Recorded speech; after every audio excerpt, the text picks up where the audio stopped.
अस्सलाम वालेकुम मेरे भाइयों दोस्तों। आज का जो हमारा लेक्चर है वो है क्लास 9 की बायोलॉजी का चैप्टर नंबर 1 का दूसरा लेक्चर है। सही है। और पहले लेक्चर में हमने बायोलॉजी की डेफिनेशन, लाइफ के बारे में और उसकी ब्रांचेस और डिविजन्स के बारे में पढ़ा था। आज हम देखेंगे भाई बायोलॉजी का रिलेशन विद अदर साइंसेस, बाकी साइंसेस के साथ बायोलॉजी का रिलेशन कैसा है, और करियर्स इन बायोलॉजी और contribution of Muslim scientist in biology. सही है। चलो भाई शुरू करते हैं बिना टाइम वेस्ट किए। पहला जो है हमारे पास बायोफिजिक्स। बायोफिजिक्स यानी आप पढ़ रहे हो रिलेशन किसका, बायोलॉजी का फिजिक्स के साथ। सही है। इसमें हम करते क्या है कि भाई फिजिक्स के जो प्रिंसिपल हैं या फिर लॉज हैं, लॉज या फिर प्रिंसिपल्स जो फिजिक्स के, जिनको हम अप्लाई करते हैं किसमें, बायोलॉजिकल फिनोमिना। सही है। कोई भी बायोलॉजिकल फिनोमिना, जैसे कि हमारे पास अल्ट्रासाउंड एक बायोलॉजिकल फिनोमिना है, एक्सरे एक बायोलॉजिकल फिनोमिना है। सही है।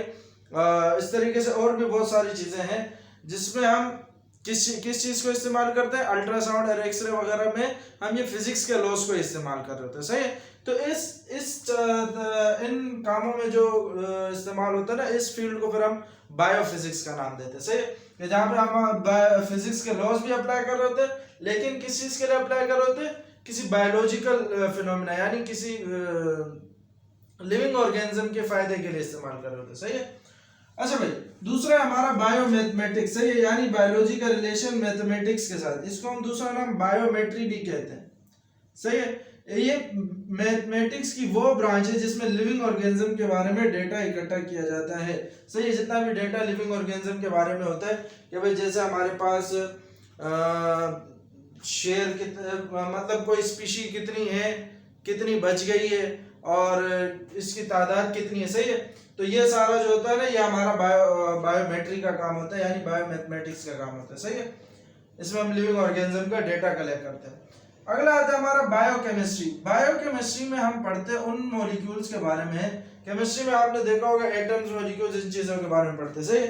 लेकिन बायोकेमिस्ट्री एक ऐसी ब्रांच है जिसमें हम उन मॉलिक्यूल्स के बारे में पढ़ते हैं जिससे लिविंग ऑर्गेनिज्म बना हो। सही है। जिसने लिविंग ऑर्गेनिज्म या फिर हम कह सकते हैं सेल को बनाया। हमारे पास ये एलिमेंट जो है वो ये है कि भाई इसको हम शॉर्ट फॉर्म में कहते हैं स्पंज।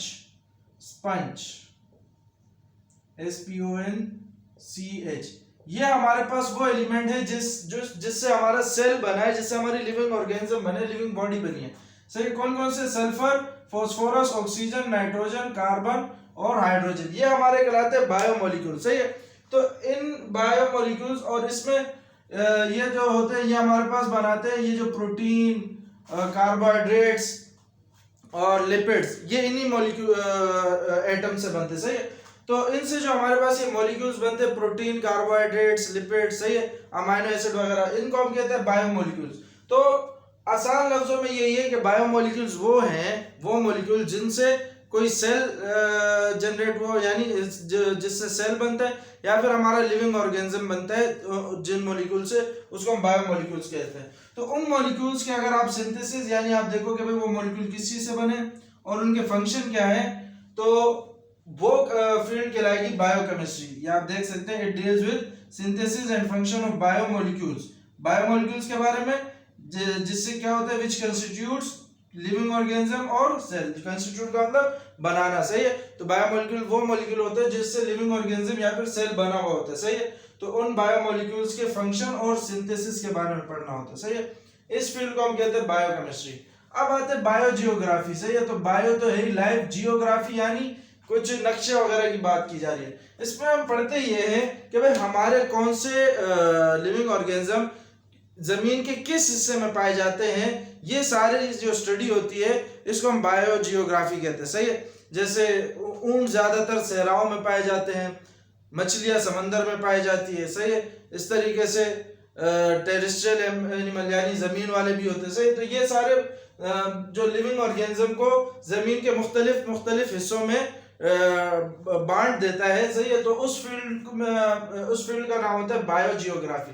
सही। तो आप देख भी सकते हैं कि भाई it deals with the distribution of different living organism, मुख्तलिफ लिविंग ऑर्गेनिज्म। जैसे जंगली जानवर जो होते हैं वो जंगलात में पाए जाते हैं, इस तरीके से आम इलाकों में नहीं पाए जाते। सही है।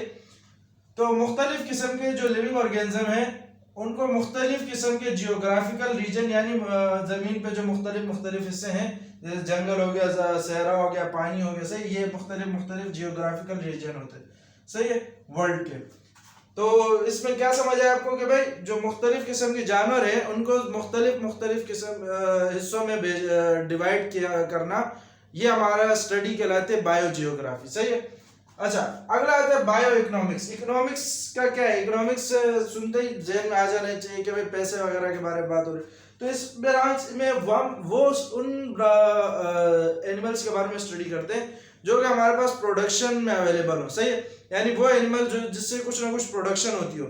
जैसे हमारे पास मीट प्रोडक्शन है, गोश्त हम किससे हासिल करते हैं? मुर्गी, गाय, बैल, बकरी, दुम्बा, सही है, ऊंट, इन सब का गोश्त हम खाते हैं।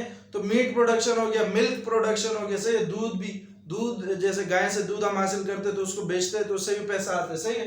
तो इसमें हम किन ऑर्गेनिज्म के बारे में पढ़ते हैं जो कि इकोनॉमिकली इंपॉर्टेंट हो। इकोनॉमिकली इंपॉर्टेंट से मुराद क्या है कि जिससे कोई चीज बना के हमें पैसा मिल सके, सही है, तो जो कोई चीज प्रोड्यूस कर सके, सही है, तो वो ऑर्गेनिज्म जो कि प्रोडक्शन में इन्वॉल्व हो, सही है, जैसे मिल्क की प्रोडक्शन है, मीट की प्रोडक्शन है, सही है। तो कुल मिला के बायो इकोनॉमिक्स की बात यह है कि भाई इसमें वो ऑर्गेनिज्म के बारे में पढ़ाया जाता है कि जो इकोनॉमिकली इंपॉर्टेंट हो, यानी जिससे पैसा कमाया जा सके, उन ऑर्गेनिज्म के बारे में जो कि पैसा कमाने में मदद करे, तो उस फील्ड को हम कहते हैं बायो इकोनॉमिक्स, सही है। अच्छा भाई, अब आते हैं जरा करियर्स इन बायोलॉजी।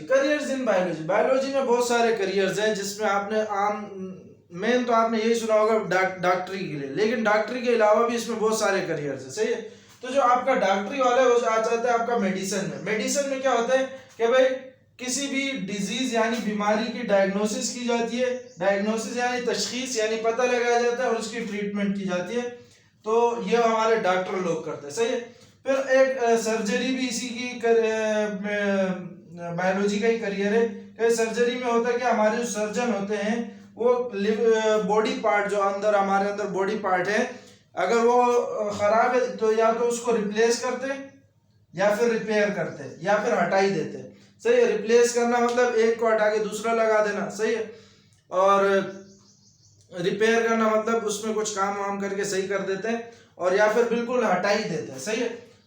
तो जो अफेक्टेड ऑर्गन होता है हमारे बॉडी के अंदर, अफेक्टेड ऑर्गन यानी हमारे बॉडी के अंदर जो हिस्सा अफेक्ट हुआ होता है, यानी जिसमें डिजीज कॉज हो गई होती है, यानी आप आम लफ्जों में कहे तो खराब हो गया हो, सही है, तो उसकी या तो रिमूवल की जाती है या रिपेयर की जाती है या रिप्लेसमेंट की जाती है, सही है।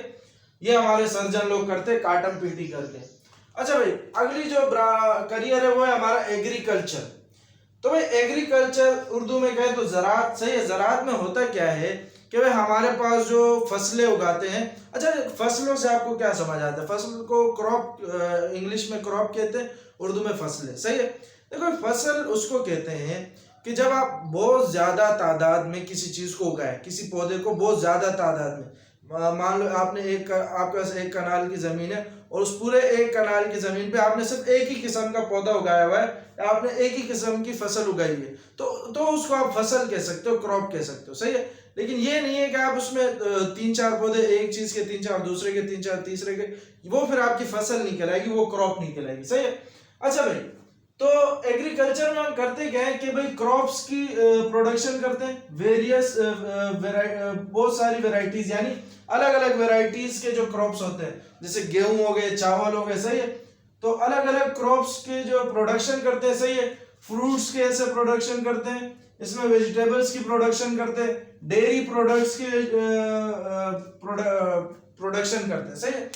इसमें कुल मिला के बात यह है कि भाई आपको प्लांट के बारे में भी पढ़ाया जाता है, सही है। एग्रीकल्चर में क्या आपने प्लांट का कैसे ख्याल रखना है, सही है, किसी पौधों का या फसलों का कैसे ख्याल रखना है, और उससे कैसे आप फ्रूट या फिर फल या सब्जियां हासिल कर सकते हैं। दूसरा इसका जो हिस्सा है उसमें यह है कि भाई आपने जानवरों का भी ख्याल रखना है, सही है। वो जानवर जो जिससे आप दूध हासिल करते हो, सही है। डेयरी प्रोडक्ट्स क्या होते हैं? वो प्रोडक्ट जिसमें मिल्क शामिल हो, तो मिल्क कहाँ से आता है? मिल्क जानवर देते, सही है।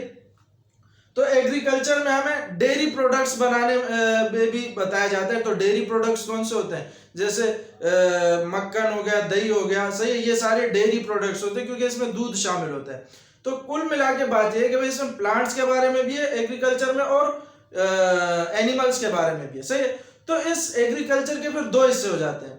एक हिस्सा वो होता है कि भाई जिसमें हम प्लांट का ख्याल रख रहे होते हैं, एक हिस्सा वो होता है जिसमें हम एनिमल का ख्याल रखते होते हैं।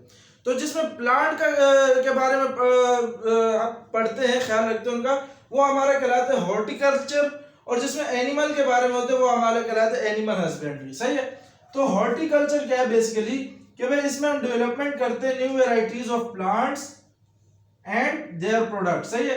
बहुत अलग अलग वेराइटीज के प्लांट्स की प्रोडक्शन करते हैं, सही है, और इसके प्रोडक्ट्स की भी प्रोडक्शन करते हैं, सही, अलग अलग प्रोडक्ट्स बनाने के लिए।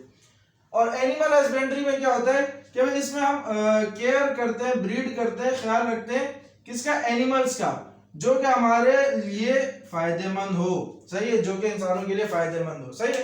तो ये तीन आपको समझ आए गए होंगे कि भाई एग्रीकल्चर में क्या है। मैं जरा दोबारा दोहरा देता हूँ।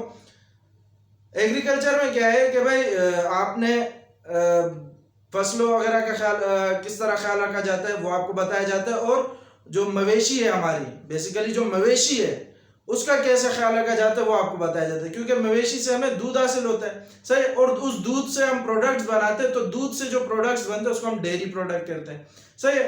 फिर हम दो हिस्सों में इसको डिवाइड करते हैं कि भाई जिसमें हम प्लांट्स यानी फ्रूट्स, वेजिटेबल और क्रॉप्स यानी फसलों, सब्जी और फल के बारे में जो पढ़ते हैं उसको हम हॉर्टिकल्चर का नाम दे देते हैं, और जिसमें हम मवेशी इनका ख्याल रखते हैं तो उसका हम एनिमल हस्बेंड्री का नाम दे देते हैं, सही है। उसके बाद आता है अपना फॉरेस्ट्री यानी जंगलात के बारे में, सही है। तो जंगलात हमारे पास एक बहुत ही बड़ा जरिया होता है, किस चीज का, बहुत ही बड़ा जरिया होता है बायोडाइवर्सिटी का। बायोडाइवर्सिटी इस चीज को कहते हैं कि भाई एक चीज में वेराइटीज तो आप समझते होंगे कि भाई मुख्तलिफ इकसाम, सही है। जैसे प्लांट्स की एक किस्म का पौधा थोड़ी होता है, आम के पौधे होते हैं, सेब के पौधे होते हैं, इस तरीके से अलग अलग किस्म के पौधे होते हैं। तो ये पौधों की क्या वेराइटीज है। इस तरीके से एनिमल्स में भी वेराइटीज है, शेर एक अलग जानवर है, बिल्ली एक अलग जानवर है, कुत्ता एक अलग जानवर है। तो एनिमल में भी वेराइटीज है। तो जो सबसे ज्यादा वेराइटी, यानी आपको अगर लिविंग ऑर्गेनिज्म में वैरायटी मिली है, प्लांट भी एक लिविंग ऑर्गेनिज्म है, एनिमल भी एक लिविंग ऑर्गेनिज्म है, तो अगर आपको जानदार चीजों में वैरायटी दिख रही है, डिफरेंस दिख रहा है, तो आप उसको नाम दोगे कि क्या नाम दोगे, बायोडाइवर्सिटी, सही है। तो ये बायोडाइवर्सिटी आपको समझ आ गया होगा। तो बायोडाइवर्सिटी का जो सबसे बड़ा सोर्स होता है वो आपका फॉरेस्ट यानी जंगलात। आपको सबसे ज्यादा बायोडाइवर्सिटी यानी सबसे ज्यादा वेराइटीज लिविंग ऑर्गेनिज्म की आपको जंगलात में नजर आएंगी, सही है। और फॉरेस्ट्री में हम ये भी पढ़ते हैं कि भाई हम अपने नए जंगलात को कैसे बना सकते हैं, नए जंगलात कैसे बना सकते हैं, और पुराने जंगलात की प्रिजर्वेशन कैसे कर सकते हैं, सही है। तो ये लिखा है प्रिजर्वेशन,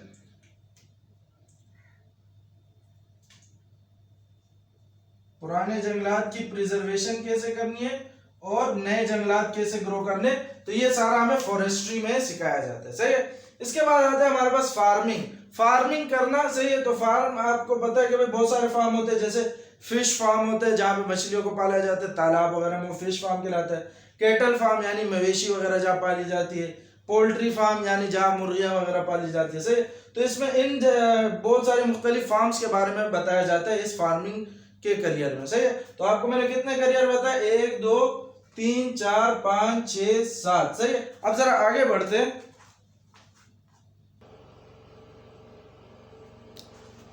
अच्छा, तो भाई हमने काफी करियर्स की बात कर ली बायोलॉजी में। भाई एक तो मेडिसिन है, एक सर्जरी है, agriculture, horticulture, animal husbandry, farming और क्या किया भाई हमने, फॉरेस्ट्री, सही है। 2 करियर रह गए इसमें, एक है फिशरीज, एक है बायोटेक्नोलॉजी, सही है। तो बायोटेक्नोलॉजी मैंने इसलिए नहीं लिखा क्योंकि पिछले लेक्चर में मैंने इसकी डेफिनेशन लिख दी थी, तो वही डेफिनेशन सही है, सही है। तो इस प्रोफेशन में होता है क्या है, फिशरीज के प्रोफेशन में कि भाई हम किस तरह से फिशेस की क्वांटिटी और उसकी क्वालिटी को बढ़ा सकते हैं, सही है। यानी मछलियों के पैदावार को किस तरह बढ़ा सकते हैं, सही है। क्योंकि मछलियां जो है ये हमारे पास प्रोटीन का एक बेहतरीन जरिया होती है, सही है, बेस्ट सोर्स ऑफ प्रोटीन, सही। तो ये जो फील्ड होती है फिशरीज की, तो आप देख सकते हो कि भाई बायोलॉजी में कितनी सारी फील्ड्स है, सही है। तो बहुत सारी फील्ड्स है, किसी भी फील्ड में बंदा जा सकता है। अच्छा भाई, अब आते हैं हम मुस्लिम साइंटिस्ट जिनका बायोलॉजी में कंट्रीब्यूशन था, तो उनके बारे में थोड़ा देखेंगे। 3 साइंटिस्ट थे, एक है जाबिर बिन अयान, एक है अब्दुल मलिक आसमाई और एक है हमारे पास अबू अली सीना। सही है। अच्छा भाई, जाबिर बिन अयान इनका टाइम ड्यूरेशन ये था 722 में पैदा हुए थे और 817 में वफात पा गए थे। सही है।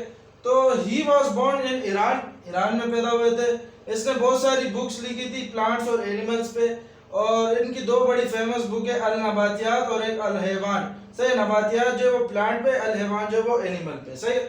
अच्छा भाई, अब्दुल मलिक आसमाई, इनका ड्यूरेशन है 741 से लेकर 828 तक। सही, यानी 741 में पैदा हुए, 828 में मर गए थे। सही है। तो he was a great zoologist. Zoologist कौन सा होता है? जो एनिमल के बारे में स्टडी करता है। सही है। इसने बहुत सारी किताबें लिखी थी, जो जिनमें ये आपके पास लिखी हुई है, एक एरी और एक एरी। सही है। टोटल 5 किताबें बुक में आपकी मेंशन है। पहली अलखील जो बुक थी वो हॉर्सेस पे लिखी हुई थी। सही है। इनमें हॉर्सेस यानी घोड़ों के बारे में बताया गया था। अल इबिल, इसमें ऊंट के बारे में। अल शाद, उसमें शीप्स यानी दुम्बे जो होते हैं हमारे पास। अल वहूश, उसमें वाइल्ड एनिमल्स यानी जो जंगली जानवर, उनके बारे में। खलकुल इंसान, इसमें बॉडी के डिफरेंट, खलकुल इंसान में जो खलकुल इंसान जो बुक थी उसमें different parts of human body के बारे में बताया गया था और उनके क्या क्या फंक्शन होते हैं उनके बारे में बताया गया। अच्छा भाई, अबू अली सीना का ड्यूरेशन है 980 से लेकर 1037 तक। इसको मेडिसिन का फाउंडर माना जाता है। सही है। He was considered as the founder of medicine. सही है। अच्छा, इसने बहुत सारी डिजीज को आइडेंटिफाई किया था, जैसे कि ट्यूबरक्लोसिस हमारे जो आप जिसको हम टीबी कहते हैं। सही है। ट्यूबरक्लोसिस एक ऐसी बीमारी होती है जिसमें हमारे लंग्स इन्फेक्ट होते हैं। सही है, एक बैक्टीरिया की वजह से। सही है। मेनिंजिटिस वो बीमारी होती है जिसमें हमारे ब्रेन की कवरिंग यानी दिमाग के ऊपर एक कवरिंग होती है और स्पाइनल कॉर्ड के ऊपर एक कवरिंग होती है, वो डैमेज हो जाती है। ये भी बैक्टीरिया वगैरह की वजह से होता है। सही है। तो ट्यूबरक्लोसिस में लंग इन्फेक्ट होते हैं, मेनिंजिटिस में ब्रेन की कवरिंग और स्पाइनल कॉर्ड की कवरिंग इफेक्ट होती है।